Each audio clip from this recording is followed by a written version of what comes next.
बोपोलूची पंजाबी भाषा की एक लोक कथा है। किसी गवई कुएं पर कुछ लड़कियां पानी भर रही थीं। बातों बातों में हर एक अपनी होने वाली शादी के बारे में बढ़ चढ़कर हाँकने लगीं। एक ने कहा, मेरे चाचा ढेर सारा दहेज और जरी का जोड़ा लाएंगे और महल में मेरी शादी करेंगे। दूसरी बोली, मेरे चाचा शहर गए हैं, वे जल्दी ही ऊंट गाड़ी भरकर मिठाइयाँ लाएंगे।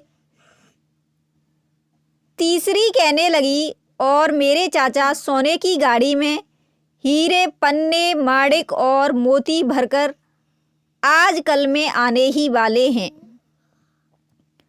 बोपोलूची उनमें सबसे सुंदर थी। उनकी बातें सुनकर वह उदास हो गई। बेचारी अनाथ जो थी, दुनिया में कोई भी तो ऐसा नहीं था जो उसका रिश्ता तय करता और उसके लिए दहेज जुटाता। पर बातों में पीछे क्यों रहे? बोली, मेरे चाचा मेरे लिए सोने की थालियों में कपड़े, मिठाइयाँ और हीरे मोती लाएंगे। एक डाकू ने वह बोपोलूची की बात सुन ली। वह डाकू फेरी वाले का रूप धरकर गांव में घूमता था और औरतों को इत्र बेचता था। वह इस वक्त कुएं के पास ही बैठा हुआ था। बोपोलूची की सुंदरता और उसके तेज से वह अभिभूत हो गया।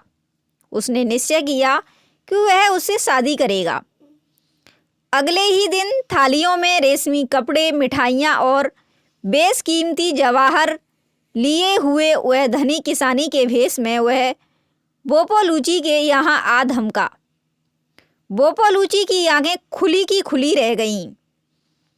इन्हीं चीज़ों की तो कल वह सहेलियों के सामने डींक हाँक रही थी। डाकू ने बोपोलूची को बताया कि वह उसके बापू का बचपन में खो गया भाई है। वह उसका अपने बेटे के संग ब्याह करना चाहता है।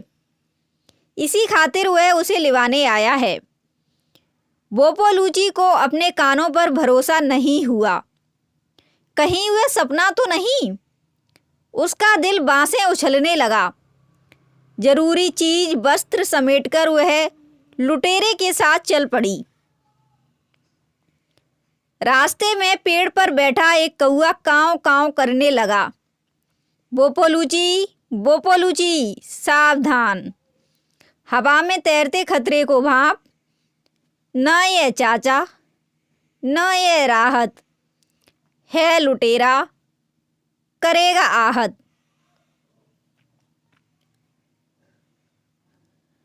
बोपोलूची बोली, चाचा, इस कौए की आवाज़ कुछ अजीब है।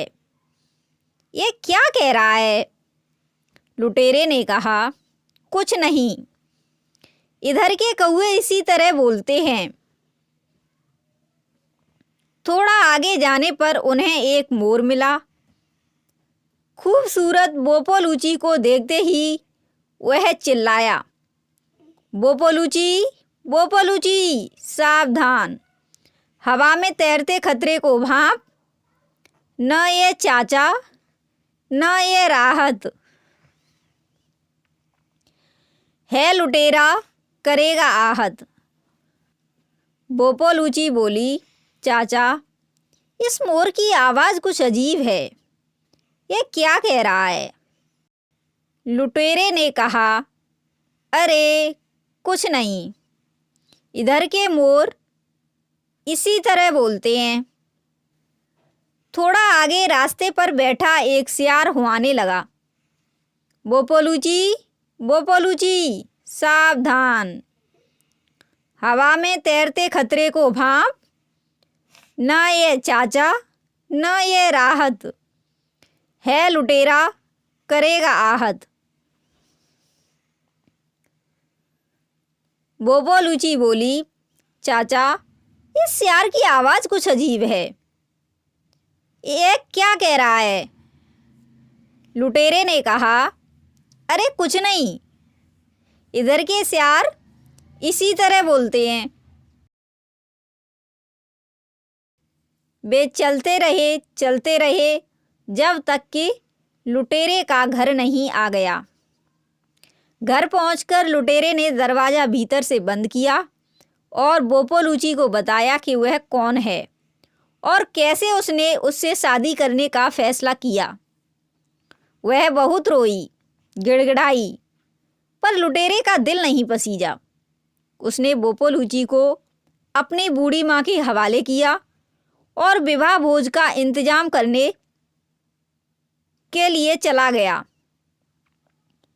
बोपोलुची के बाल उसके टखनों तक पहुँचते थे, पर लुटेरे की माँ इतनी बूढ़ी थी कि उसके सर पर एक भी बाल नहीं था। दुल्हन की पोशाक सीते हुए खूसट बुढ़िया ने पूछा, बेटी, तुम्हारे बाल इतने लंबे कैसे हुए? बोपोलुची ने जवाब दिया, मेरी माँ इसकी विधि जानती थी, इसके लिए वह चावल कूटने की बड़ी ओखली में मेरा सर कूटती थी। मूसल की हर चोट के साथ मेरे बाल बढ़ते जाते थे। बाल लंबे करने की यह अचूक विधि है। बुढ़िया ने कहा, हो सकता है इससे मेरे सर पर भी लंबे लंबे बाल आ जाएं। बुढ़िया के सर पर कभी भी लंबे बाल नहीं रहे थे और उसे उनकी बड़ी चाह थी। बोपोलुची ने कहा, हो सकता है, आजमा कर देखने में क्या जाता है। सो बुढ़िया ने ओखली में अपना सर रखा। उसके सर रखते ही बोपोलुची ने मूसल का ऐसा भरपूर वार किया कि बुढ़िया के प्राण पखेरु उड़ गए। बोपोलुची ने मृत बुढ़िया के कपड़े पहने, झटपट अपनी चीज समेटी और 9-11 हो गई।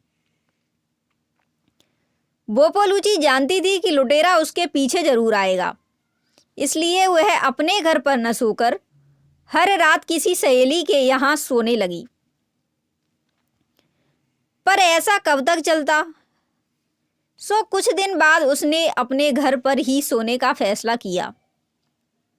हाँ, सोते समय उसने बिस्तर के नीचे फरसा छुपा लिया। उसी रात 4 आदमी उसके घर में घुसे और उसे चारपाई समेत उठाकर चल पड़े। लुटेरा चारपाई को सिरहाने की तरफ से उठाए हुए था। बोपोलुची जाग रही थी, पर वह नींद का बहाना किए लेटी रही। गांव से थोड़ी दूर पर उन्होंने चारपाई नीचे रखी, यह सोचकर कि अब कोई डर नहीं। लुटेरा और उसके साथी काफ़ी कुछ निश्चिंत हो गए थे। उन्हें गाफिल पाकर वह बोपोलुची ने झटके से फरसा निकाला और पलक झपकते पैताने की तरफ खड़े 2 आदमियों के सर धड़ से अलग कर दिए। वह तेजी से पलटी और तीसरे का सर भी धूल चाटने लगा। एक लुटेरे को भागने का मौका मिल गया। वह उसके पीछे भागी। वह उस तक पहुंचती तब तक वह जंगली बिल्ली की तरह पेड़ पर चढ़ गया। बोपोलुची फरसा भांजते हुए चिल्लाई, मर्द है तो नीचे आ और मुकाबला कर। पर लुटेरा नीचे नहीं आया। बोपोलुची ने सूखी टहनियाँ इकट्ठी की और पेड़ के चारों ओर उन्हें जमा कर उनमें आग लगा दी। आन की आन में पेड़ ने आग पकड़ ली। धुएं से लुटेरे का दम घुटने लगा।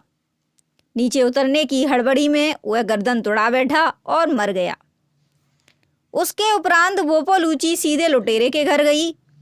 उसने लुटेरे का छुपाया हुआ खजाना ढूंढ निकाला और हीरे मोतियों से भरे सोने चांदी के कलश ऊँटों और गधों पर लादकर अपने घर ले आई।